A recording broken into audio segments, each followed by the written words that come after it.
This is a really big choice about Britain, and I'm arguing very clearly that we are safer if we stay in because we can fight terrorism better if we're part of this team. I think we'll be stronger because I think Britain gains from being in these organisations rather than losing by being in them. But crucially, I think we'll be better off. And it's not a complicated argument to make. It's because we're part of a market of 500 million people, the biggest single market anywhere in the world. And that is good for jobs, it's good for companies, it's good for investment. It brings businesses here to Britain. It means great businesses like this one can expand throughout the single market. It's good for our economy. And so if we were to leave, it would be bad for our economy.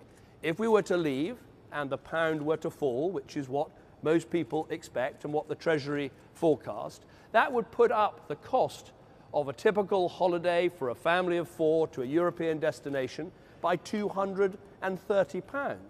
It could, as Carolyn has said, put up actually the cost of air travel, because if you're outside the single market, which is what those who want us to leave think, then you'd face all sorts of bureaucracy and restrictions that you don't face today. We're abolishing roaming charges in the European Union. I mean, it's one of the most annoying things. You're on holiday, you use your mobile phone, you get an enormous bill.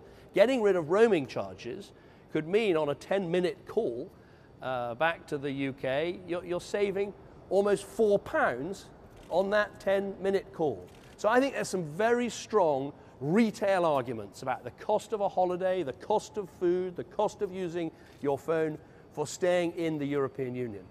There is also, in my view, a bigger argument.